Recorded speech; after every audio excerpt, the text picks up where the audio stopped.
कहानी की शुरुआत होती है एक टकले और मजबूत आदमी ब्रैडली से, जो पेशे से एक कार मैकेनिक है।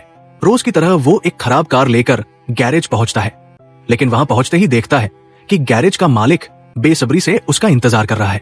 ये देखकर ब्रैडली थोड़ा हैरान हो जाता है।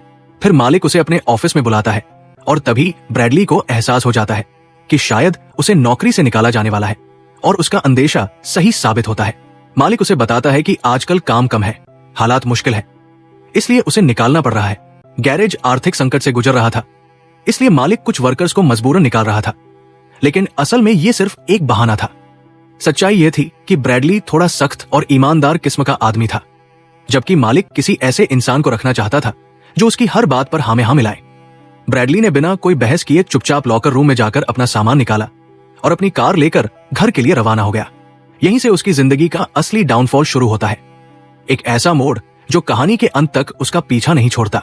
घर पहुंचकर जब वो अपनी कार को घर के सामने रोकता है तो देखता है कि उसकी पत्नी लॉरेन अपनी कार में बैठी हुई कहीं जाने की तैयारी कर रही है। कार में बैठी लॉरेन किसी से फोन पर बात कर रही थी, जिसे देखकर ब्रैडली को शक हो जाता है। सच जानने के लिए वो कुछ देर तक उसे गौर से देखता रहता है, और जब उसे यकीन हो जाता है कि कुछ गड़बड़ है तो वो सीधे लॉरेन के पास जाकर कहता है कि कार का दरवाजा खोलो। लॉरेन मुस्कुराते हुए कहती है, आज तो जल्दी आ गए काम से। तभी ब्रैडली की नजर उसके गले पर किसी के होठों के निशान पर पड़ती है। वो गुस्से में कहता है, मुझे अपना फोन दो, लेकिन लॉरेन उसे देने से इनकार कर देती है। ब्रैडली जबरदस्ती उसका फोन छीन लेता है और उसका शक सच साबित होता है। लॉरेन किसी और मर्द से बात कर रही थी। ये देख ब्रैडली का गुस्सा काबू से बाहर हो जाता है। ब्रैडली गुस्से में आकर लॉरेन से कहता है, घर के अंदर जाओ। लॉरेन विनती करती है, मेरी बात तो सुन लो, लेकिन ब्रैडली फिर से सख्त लहजे में कहता है, मैंने कहा घर के अंदर जाओ। ये सुनकर लॉरेन चुपचाप घर के अंदर चली जाती है। अभी कुछ देर पहले ही उसे नौकरी से निकाला गया था, और अब पत्नी के धोखे ने उसकी सोच और गुस्से को पूरी तरह से हिला दिया था। अपने गुस्से पर काबू न रख पाने के कारण ब्रैडली ने अपना सारा गुस्सा लॉरेन की कार पर निकालना शुरू कर दिया। उसने कार को बुरी तरह नुकसान पहुंचा दिया। वो इतना ज्यादा भड़क गया था कि उसे एहसास तक नहीं हुआ कि उसके हाथ बुरी तरह से जख्मी हो गए हैं। कुछ देर बाद वो खुद को संभालता है, गहरी सांस लेकर शांत होता है और घर के अंदर जाकर लॉरेन से सवाल करता है कि वो कब से ऐसा कर रही है। ब्रैडली गुस्से में पूछता है कि वो कब से किसी दूसरे आदमी के साथ है। तब लॉरेन सब कुछ साफ साफ बता देती है कि पिछले 3 महीनों से उसका किसी और के साथ रिश्ता चल रहा है। असल में कुछ समय पहले उसका गर्भपात हुआ था, जिससे वो बहुत उदास रहने लगी थी, जबकि उस दौरान ब्रैडली अपने काम में इतना व्यस्त था कि उसने उसकी भावनाओं पर ध्यान ही नहीं दिया। घर में अकेलापन और मानसिक थकान ने लॉरेन को धीरे धीरे किसी और की ओर खींच लिया। ये सब सुनकर ब्रैडली को गहरा अफसोस होता है और उसे एहसास होता है कि उसे अपनी पत्नी को समय और सहारा देना चाहिए था। पछतावे में वो लॉरेन से माफी मांगता है और कहता है कि अब वो सब ठीक करने की कोशिश करेगा। ब्रैडली लॉरेन से कहता है कि आज से, इसी पल से वे दोनों एक नई जिंदगी की शुरुआत करेंगे। लॉरेन उसकी बात मान लेती है और माहौल कुछ शांत हो जाता है। तभी ब्रैडली उसे बताता है कि उसे नौकरी से निकाल दिया गया है, लेकिन अब वो गिल नाम के एक आदमी के लिए काम करेगा, जो एक कुख्यात ड्रग लॉर्ड है।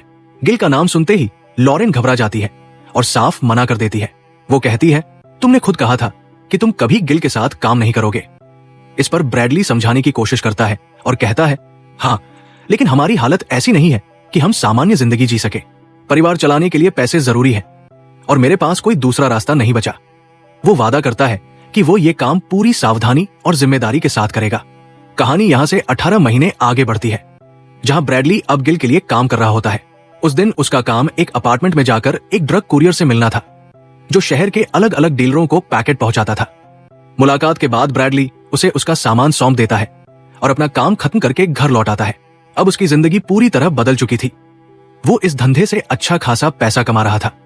उसका घर बड़ा और शानदार था। उसके पास 2-3 लग्जरी कारें थी और सबसे बढ़कर लॉरेन कुछ ही दिनों में उनके बच्चे को जन्म देने वाली थी। दोनों की जिंदगी खुशहाल लग रही थी, लेकिन जैसा कहा जाता है, गलत काम का अंजाम कभी अच्छा नहीं होता।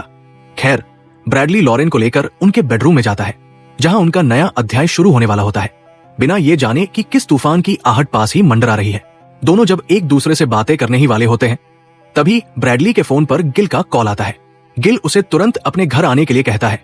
बिना देरी किए ब्रैडली अपनी कार उठाता है और निकल पड़ता है। जाते हुए लॉरेन के चेहरे से साफ झलकता है कि वो उसके इस काम से बिल्कुल भी खुश नहीं है, लेकिन कुछ कह नहीं पाती। उधर कुछ ही देर में ब्रैडली गिल के घर पहुंचता है। जहां उसका सामना उस ड्रग माफिया से होता है जिसके लिए वो पिछले 1.5 साल से काम कर रहा था। मुलाकात के बाद दोनों काम की बातें शुरू करते हैं। गिल उसे बताता है कि उसका एक दोस्त है एलिएजर, जिसकी मैक्सिको में काफी बड़ी पहुंच है और उसे एक अहम काम करवाना है। कुछ देर बाद एलिएजर भी अपने 2 आदमियों रोमन और पेड्रो के साथ वहां पहुंचता है। एलिएजर ब्रैडली को बताता है कि उसे उसका एक बहुत जरूरी काम करवाना है। एलिएजर बताता है कि उसे एक खास काम करवाना है और इस मिशन में उसके 2 आदमी रोमन और पेड्रो ब्रैडली के साथ रहेंगे। लेकिन ब्रैडली तुरंत इनकार कर देता है क्योंकि उसे रोमन का व्यवहार बिल्कुल गैर जिम्मेदार और नशे की लत वाला लगता है। उसे डर था कि अगर ऐसा व्यक्ति उसके साथ गया तो कोई गलती होने पर सब पकड़े जा सकते हैं। एलिएजर अपने दोनों आदमियों का बचाव करते हुए कहता है कि वे उसके सबसे भरोसेमंद और कुशल लोग हैं, लेकिन ब्रैडली फिर भी अपनी बात पर अड़ा रहता है। तब गिल ब्रैडली को एक तरफ ले जाकर अकेले में बात करता है और उसे समझाने की कोशिश करता है कि यह काम कितना जरूरी और फायदेमंद है। गिल ब्रैडली को समझाता है कि यह काम न केवल उनके लिए बहुत फायदेमंद साबित होगा, बल्कि इससे उसे अच्छा खासा इनाम भी मिलेगा। साथ ही वो ये वादा भी करता है कि जब ब्रैडली का बच्चा पैदा होगा तो उसे 3 महीने की छुट्टी दी जाएगी ताकि वो अपने परिवार के साथ वक्त बिता सके। कुछ देर सोचने के बाद ब्रैडली आखिरकार मान जाता है, लेकिन एक शर्त रखता है। वो कहता है कि इस मिशन की पूरी जिम्मेदारी उसी की होगी और काम के दौरान रोमन और पेड्रो को उसकी हर बात माननी होगी। एलिएजर इस बात से सहमत हो जाता है। फिर ब्रैडली रोमन की वफादारी जांचने के लिए एक छोटा सा टेस्ट लेता है और कहता है, अगर मैं कहूं कि सामान फेंक दो तो तुम क्या करोगे? जिस पर रोमन मुस्कुराते हुए जवाब देता है, फेंक दूंगा। और इसी जवाब के साथ काम की तैयारी शुरू हो जाती है। दोनों के बीच समझौता हो जाता है और इसके बाद ब्रैडली, रोमन और पेड्रो रात के समय एक बंदरगाह पर पहुंचते हैं ताकि अपना काम पूरा कर सके। लेकिन जैसे ही वे शिप पर चढ़ने की तैयारी करते हैं, रोमन अपनी मनमानी शुरू कर देता है और आदेशों को अनदेखा करने लगता है। इससे पहले कि ब्रैडली कुछ कहे, पेड्रो तुरंत बीच में आता है और रोमन को समझाता है, हमारा आपस में समझौता हुआ है, हमें ब्रैडली की बात माननी होगी। माहौल थोड़ा शांत होता है। फिर ब्रैडली खुद बोट की कमान संभालता है और लोकेशन पर पहुंचने के बाद चारों ओर ध्यान से देखकर बोट को सावधानी से रोक देता है ताकि कोई उन्हें देख न सके। ब्रैडली बोट को रोक देता है और फिर पेड्रो ड्राइविंग सूट पहनकर पानी में उतरता है। कुछ देर बाद वो नीचे से एक बड़ा बक्सा निकाल कर लाता है। अब अंदाजा लगाओ उस बक्से में क्या था? उसमें और कुछ नहीं बल्कि $3 मिलियन की ड्रग्स भरी हुई थी, जिन्हें पहले से वहां छिपा कर रखा गया था। तीनों बक्सा खोलते हैं, सारा सामान निकालते हैं और फिर खाली बक्से को दोबारा पानी में फेंक देते हैं। इसके बाद वे बंदरगाह की ओर लौटने लगते हैं, लेकिन रास्ते में अचानक ब्रैडली का मन बदल जाता है। वो अपना पैकेट पानी में फेंक देता है और रोमन और पेड्रो से भी ऐसा करने को कहता है, मगर दोनों उसकी बात को अनसुना कर देते हैं और उल्टा गुस्से में आकर ब्रैडली को पीटने लगते हैं। ब्रैडली किसी तरह अपने गुस्से को काबू में रखता है, जवाब नहीं देता और उन्हें जाने देता है। इसके बाद वो खुद बोट की तरफ बढ़ने लगता है, जबकि आगे हालात और भी बिगड़ने वाले होते हैं। दोनों जैसे ही थोड़ा आगे बढ़ते हैं, अचानक चारों ओर से पुलिस उन्हें घेर लेती है और तुरंत गोलियों की आवाज गूंज उठती है। दोनों तरफ से फायरिंग शुरू हो जाती है और माहौल पूरी तरह अफरातफरी में बदल जाता है। ब्रैडली समझ जाता है कि अगर वो पकड़ा गया तो सब खत्म हो जाएगा, इसलिए वो चुपचाप वहां से निकल जाने की सोचता है। लेकिन तभी उसे कुछ पुलिस वालों की आवाजें सुनाई देती है जो मदद के लिए पुकार रहे होते हैं। ब्रैडली तुरंत एक चाल सोचता है। वो तय करता है कि खुद को आम नागरिक बताकर पुलिस की मदद करेगा ताकि किसी को उस पर शक न हो। ब्रैडली पीछे से जाकर पहले पेड्रो को गोली मार देता है, फिर तुरंत रोमन को भी खत्म कर देता है ताकि पुलिस उसे अपराधी न समझे। लेकिन किस्मत उसका साथ नहीं देती। अफरातफरी के बीच पुलिस उसे पकड़ लेती है और वहीं से गिरफ्तार कर लिया जाता है। थोड़ी देर बाद उसे पूछताछ के लिए थाने लाया जाता है, जहां डिटेक्टिव वॉटकिंस उससे सवाल करता है, ड्रग्स कहां से आई, वो वहां क्या कर रहा था और बाकी सब विवरण मांगता है। ब्रैडली उसे गुमराह करने की कोशिश करता है, लेकिन वॉटकिंस समझ जाता है कि उसके सामने कोई साधारण आदमी नहीं बल्कि बेहद चालाक व्यक्ति बैठा है। हालांकि डिटेक्टिव के पास उसके खिलाफ ड्रग से जुड़ा कोई ठोस सबूत नहीं होता, मगर उसने 2 लोगों की हत्या की थी और यही बात उसे फंसा देती है। कोर्ट में पेशी से पहले उसे एक आखिरी बार अपनी पत्नी से मिलने का मौका दिया जाता है। ब्रैडली को उसकी पत्नी लॉरेन से मिलने दिया जाता है। मुलाकात के दौरान वो उसे शांत स्वर में कहता है कि वो अपना और उनके होने वाले बच्चे का अच्छे से ख्याल रखे। उसने अवैध कामों से इतना पैसा कमा लिया था कि अब लॉरेन और उनका बच्चा आराम से एक अच्छी जिंदगी जी सकते थे, भले ही वो खुद उनके साथ न हो। कुछ देर बाद कोर्ट में फैसला सुनाया जाता है। ब्रैडली को हत्या और अवैध हथियार रखने के जुर्म में 7 साल की सजा होती है। उसे फ्रैंकलिन एयर जेम्स नाम की जेल में भेज दिया जाता है। वहां पहुंचते ही जेल अधिकारी उससे उसकी सारी कीमती चीजें उतरवा लेते हैं, यहां तक कि उसकी शादी की अंगूठी भी छीन ली जाती है। इसके बाद उसका हेल्थ टेस्ट लिया जाता है और फिर उसे कैदियों के ब्लॉक में भेजने की तैयारी की जाती है। ब्रैडली को जेल में एक बूढ़े कैदी लेफ्टी के साथ ऊपर वाली सेल में भेजा जाता है। वहां उसकी मुलाकात जेल के मैनेजमेंट ऑफिसर आंद्रे से होती है, जो उसे जेल के नियम कानून समझाता है। उन नियमों में से एक सख्त नियम यह था कि जब भी घंटी बजे, हर कैदी को तुरंत अपनी सेल से बाहर आकर हाजिरी देनी होगी। इसके बाद ब्रैडली को उसकी सेल में डाल दिया जाता है। अंदर पहुंचकर वो खुद को कोसने लगता है कि आखिर उसने एलियाजर के साथ काम करने की गलती क्यों की। पछतावे और थकान के बीच वो धीरे धीरे नींद में डूब जाता है। कुछ समय बाद जब हाजिरी की घंटी बजती है, बाकी सभी कैदी अपनी अपनी सेल से बाहर आकर लाइन में खड़े हो जाते हैं, लेकिन ब्रैडली अब भी गहरी नींद में सोया रहता है, जैसे दुनिया से बेखबर हो। ब्रैडली की नींद की वजह से सभी कैदियों को सजा मिलती है। उन्हें उस दिन का खाना नहीं दिया जाता। कुछ देर बाद जब ब्रैडली आखिरकार सेल से बाहर आता है तो ऑफिसर आंद्रे गुस्से में उस पर बरस पड़ता है और कहता है, मैंने तुम्हें नियम समझाए थे, है ना? फिर उसे सख्त लहजे में आखिरी चेतावनी देता है कि आगे से उसे पूरी तरह अनुशासन में रहना होगा और जेल के सभी नियमों का पालन करना होगा। इसके बाद सीन बदलता है और कैमरा उसकी पत्नी लॉरेन पर शिफ्ट होता है, जो घर में सोई होती है। तभी उसे अचानक एहसास होता है कि कोई उसके घर में घुस आया है। घबराकर लॉरेन तुरंत ड्रॉर से बंदूक निकाल लेती है और लगता है कि जो भी लोग अंदर आए हैं वे उसका अपहरण करने आए हैं और अगर जल्द ही उसका इलाज नहीं किया गया तो माँ और बच्चे दोनों की जान को खतरा हो सकता है। ये सुनकर ब्रैडली घबरा जाता है और डॉक्टर डेनिस से पूछता है कि वो क्या कर सकता है। तभी डेनिस कहता है कि उसे कुछ लोगों ने लॉरेन और उसके होने वाले बच्चे की सुरक्षा के बदले में एक काम करने को कहा है। ब्रैडली को समझ नहीं आता कि ये सब क्या हो रहा है। डेनिस बताती है कि लॉरेन को कुछ लोगों ने किडनैप कर लिया है और वे चाहते हैं कि ब्रैडली जेल के अंदर उनके एक आदमी की हत्या करे। तभी उसे समझ आता है कि ये सब उसी एलियाजर के गिरोह का काम है। तब तक तुम्हारी पत्नी को नहीं छोड़ेगा जब तक तुम उसका एक काम पूरा नहीं करते। वो बताता है कि एलियाजर का एक बहुत अहम आदमी जो उनके बिजनेस का राज जानता है उसी जेल में बंद है जहां ब्रैडली है, लेकिन एक अलग और ज्यादा सिक्योर हिस्से में, जिसे सेल ब्लॉक 99 कहा जाता है। डॉक्टर प्लेसेट कहता है कि अगर ब्रैडली चाहता है कि उसकी पत्नी और बच्चा सुरक्षित रहें तो उसे किसी तरह उस ब्लॉक तक पहुंचना होगा और वहां बंद उस आदमी को खत्म करना होगा। ब्रैडली ये सुनकर हैरान रह जाता है, लेकिन जब वो लॉरेन की तस्वीर देखता है तो उसके अंदर गुस्सा और डर दोनों भर जाते हैं। उसे समझ आता है कि अगर उसने ये काम नहीं किया तो उसकी पत्नी और बच्चा दोनों खतरे में पड़ जाएंगे। ब्रैडली हिलकर सुनता है कि अगर उसने रेडक्लिफ जेल के ब्लॉक 99 में बंद क्रिस्टोफर नाम के उस आदमी को मार दिया तो एलियाजर उसकी पत्नी और होने वाले बच्चे को छोड़ देगा। ये सुनकर वो पूरी तरह हताश हो जाता है, क्योंकि उसके सामने दो विकल्प थे, या तो वो अपनी प्यारती पत्नी और मासूम को खो दे या किसी इंसान की जिंदगी खुद मिटा दे। दिल में घोर बेचैनी और डर के बीच वो संघर्ष करता है। रात भर जागकर सोचता है। इस बात की कोई परवाह नहीं होती, क्योंकि उसका मकसद तो खुद को रेडक्लिफ जेल तक पहुंचाना था। नीचे की सेल में डालने के बाद जेल अधिकारी ब्रैडली के खिलाफ रिपोर्ट दर्ज करते हैं और उसकी बढ़ती हिंसक हरकतों की वजह से उसे अत्यधिक खतरनाक कैदियों वाली जेल में भेजने का आदेश दे दिया जाता है।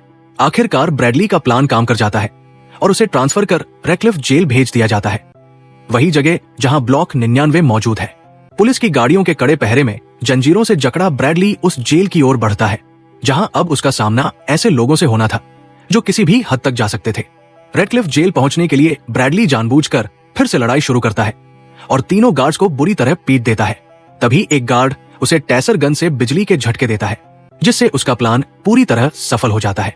उसे अब एक खतरनाक कैदी मानकर रेडक्लिफ जेल में ट्रांसफर कर दिया जाता है।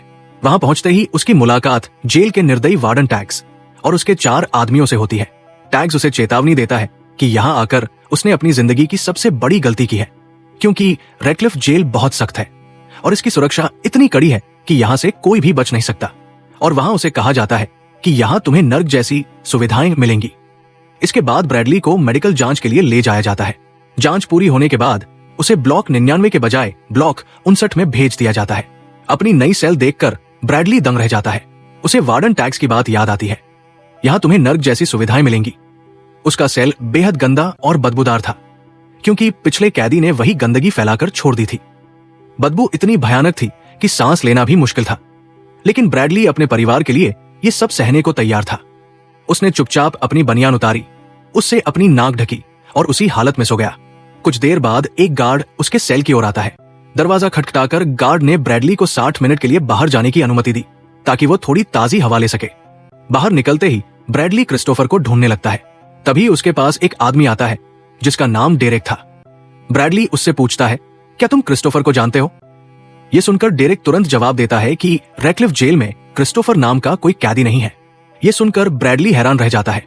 वो फिर कुछ दूरी पर कसरत कर रहे कैदियों के एक ग्रुप की तरफ जाने का सोचता है, लेकिन डेरेक उसे रोकते हुए चेतावनी देता है कि उनके पास जाना उसके लिए खतरे से खाली नहीं होगा। डेरेक उसे मना करता है क्योंकि वे सभी कैदी बेहद खतरनाक और पागल प्रवृत्ति के हैं, लेकिन ब्रैडली उसकी बात अनसुनी कर देता है और उनके पास चला जाता है। कुछ ही पलों में वे कैदी भड़क उठते हैं और ब्रैडली जानबूझकर उन्हें लड़ाई के लिए उकसाने लगता है। जल्द ही वहां जोरदार झगड़ा शुरू हो जाता है जिसमें ब्रैडली भी जमकर मुकाबला करता है। दरअसल ये सब उसका प्लान था ताकि उसे एक खतरनाक कैदी मानकर ब्लॉक 99 में भेज दिया जाए, वही जगह जहां क्रिस्टोफर था, जिसे खत्म करके वो अपने परिवार को बचाना चाहता था। तभी एक गार्ड लड़ाई रोकने के लिए हवा में गोली चलाता है। गोलियों की आवाज सुनते ही बाकी गार्ड भी वहां पहुंच जाते हैं, लेकिन ब्रैडली फिर से बेकाबू हो जाता है और उल्टा गार्डों को ही पीटना शुरू कर देता है। आखिरकार वार्डन टैक्स वहां पहुंचता है और आदेश देता है कि ब्रैडली का चेहरा ढक दिया जाए। फिर उसका चेहरा ढककर उसे सीधे ब्लॉक 99 में भेज दिया जाता है, जो जेल का सबसे नीचे वाला अंडरग्राउंड सेल होता है, एक तरह की कालकोरी। वहां पहुंचते ही ब्रैडली को कमजोर करने के लिए उसे एक रिमोट कंट्रोल्ड इलेक्ट्रॉनिक शील्ड पहनाई जाती है और फिर उसकी सेल में बंद कर दिया जाता है। चारों तरफ कांच के टूटे टुकड़े बिखरे पड़े थे, जिससे हर कदम पर दर्द महसूस होता था। इसके बाद टैग्स रिमोट के जरिए उसे बिजली के झटके देकर और भी ज्यादा तड़पाता है। इसके तुरंत बाद सीन लॉरेन पर शिफ्ट होता है, जिसे अगवा करके एक गुप्त जगह पर कैद किया गया था। उसकी हालत बेहद खराब दिखती है। वहीं पर डॉक्टर प्लेसेट उसकी तस्वीरें ले रहा होता है और उसके साथ एक कोरियन डॉक्टर भी मौजूद होता है, जिससे साफ जाहिर होता है कि वे लोग लॉरेन का जबरदस्ती अबॉर्शन करवाने वाले हैं। फिर सीन वापस ब्रैडली की ओर लौटता है, जो अपनी सेल में बिजली के झटकों से कमजोर और बेहोश पड़ा होता है। कुछ देर बाद जब उसे होश आता है तो वो जोर जोर से क्रिस्टोफर का नाम पुकारने लगता है। तभी उसके पास वाली सेल में बंद एक कैदी उसे बताता है कि ब्लॉक 99 में क्रिस्टोफर नाम का कोई कैदी नहीं है। यह सुनकर ब्रैडली हैरान रह जाता है और समझ नहीं पाता कि आखिर उसके साथ धोखा किसने किया। उसी समय उसकी आवाज सुनकर कुछ गार्ड वहां पहुंचते हैं और बिना कुछ कहे उसे सेल से बाहर घसीट लाते हैं। फिर वे रिमोट के जरिए एक बार फिर उसे तेज बिजली के झटके देने लगते हैं ताकि वो पूरी तरह टूट जाए। उनमें से एक गार्ड ब्रैडली से कहता है कि क्रिस्टोफर तुमसे मिलना चाहता है। ये सुनते ही ब्रैडली को यकीन हो जाता है कि आखिरकार वो अपने मिशन के करीब पहुंच गया है।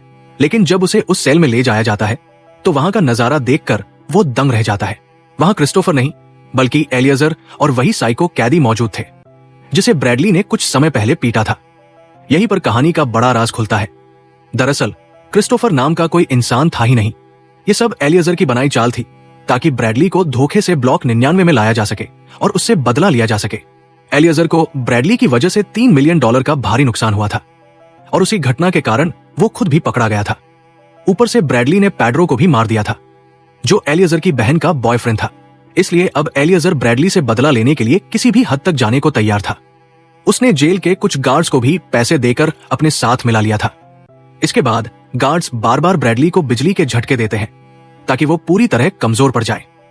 फिर एलियजर उसके सामने उसकी पत्नी की एक तस्वीर लाता है जो डॉक्टर प्लेसेट ने भेजी होती है।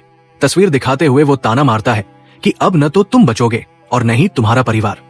इसके बाद गार्ड्स ब्रैडली को बेरमी से पीटते हैं और उसे घसीटकर उसकी सेल में वापस फेंक देते हैं। इलेक्ट्रॉनिक शील्ड का रिमोट एलियजर अपने पास रख लेता है ताकि जब चाहे ब्रैडली को और भी ज्यादा तकलीफ दे सके।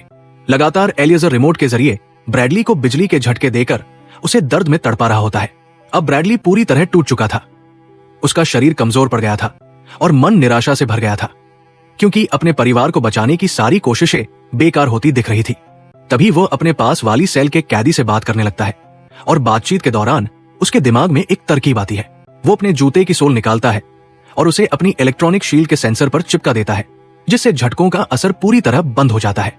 कुछ देर बाद गार्ड उसकी हालत जांचने के लिए वापस आते हैं और उसे कॉरिडोर में ले जाते हैं, ये देखने के लिए कि वो ठीक है या नहीं। गार्ड उसे वापस सेल में जाने का आदेश देते हैं, लेकिन ब्रैडली बहाना बनाकर कहता है कि थोड़ी देर और ताजी हवा लेने दो। गार्ड उसकी बात मानने से इनकार कर देते हैं और फिर से रिमोट से उसे बिजली के झटके देने लगते हैं, मगर उन्हें पता नहीं होता कि ब्रैडली ने पहले ही शील्ड को बेअसर कर दिया है। वो झटकों का नाटक करते हुए खुद को तड़पता दिखाता है और जैसे ही गार्ड करीब आते हैं वो अचानक उन पर हमला बोल देता है। कुछ ही सेकंड में वह दोनों को नीचे गिरा देता है और उनमें से एक गार्ड को जान से मार देता है। ये देखकर दूसरा गार्ड दहशत में आकर बुदबुदाता है, ये तो मौत का साया है। ब्रैडली बिना रुके उसकी चाबियां छीन लेता है और उसे उसी सेल में बंद कर देता है। फिर वो तेजी से उस दिशा में बढ़ता है जहां एलिएज़र कैद था। रास्ते में उसका सामना पहले उन साइको कैदियों से होता है जिन्हें वो एक एक करके बेरमी से हरा देता है। किसी ने किसी का चेहरा पैरों से कुचला, किसी पर हमला किया गया और तीसरे कैदी को बेरमी से पीटा गया जिससे वो बेहोश हो गया। अब सोचो, एलिएज़र जिसकी वजह से वो अपनी पत्नी और होने वाले बच्चे से हमेशा के लिए दूर हो गया, उसके साथ क्या करने वाला है। सबसे पहले वह उसे एक जोरदार मुक्का मारकर जमीन पर गिराता है और फिर उसका फोन छीन लेता है। वो फोन छीन लेता है और धमकी भरे लहजे में कहता है कि अपने आदमियों को फोन करके लॉरेन का अबॉर्शन रुकवाए। लेकिन एलिएज़र जिद्दी होता है और ब्रैडली की बात मानने से इनकार कर देता है। ये देखकर ब्रैडली उसकी दाहिनी टांग तोड़ देता है, जिसके बाद एलिएज़र मजबूर होकर उसकी बात मान लेता है और लॉरेन का अबॉर्शन रुकवा देता है।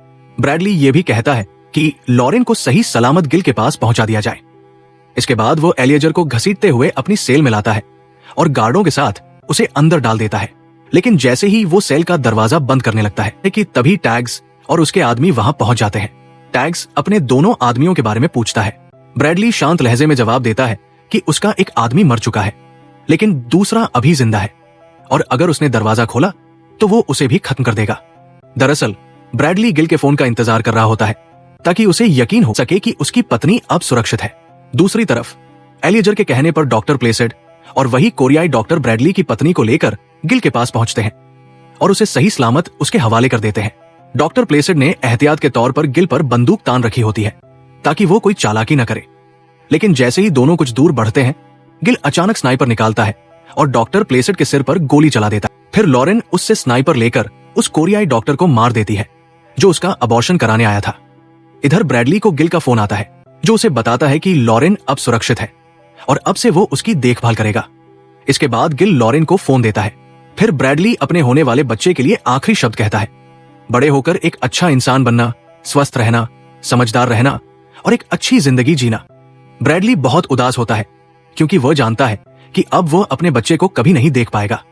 बाहर गुस्से में खड़ा टैग्स उससे पूछता है कि अब खत्म हुआ तुम्हारा रोना धोना। लेकिन ब्रैडली कहता है कि बस मुझे 1 मिनट और दो। फिर वो वापस अपनी सेल में जाता है और एलिएज़र को बेरमी से मारना शुरू कर देता है। वो उसे तब तक मारता है जब तक उसका सिर धड़ से अलग नहीं हो जाता। आखिरकार टैग्स का सब्र टूट जाता है और वो अंदर आकर ब्रैडली के सिर में गोली मार देता है जिससे ब्रैडली की मौत हो जाती है। और इसी के साथ आज की हमारी कहानी समाप्त होती है। इससे हमें ये सीख मिलती है कि ब्रैडली की तरह हमारी जिंदगी में भी कभी कभी मुसीबतें आ जाती है, लेकिन इसका ये मतलब नहीं कि हम गलत रास्ता चुन ले। याद रखना, किसी भी दोस्त के गलत काम का नतीजा हमेशा गलत होता है, जैसा कि ब्रैडली के साथ हुआ। खैर, ज्यादा ज्ञानी बनने की कोशिश नहीं करता। तो चलो मिलते हैं अगले कहानी के साथ।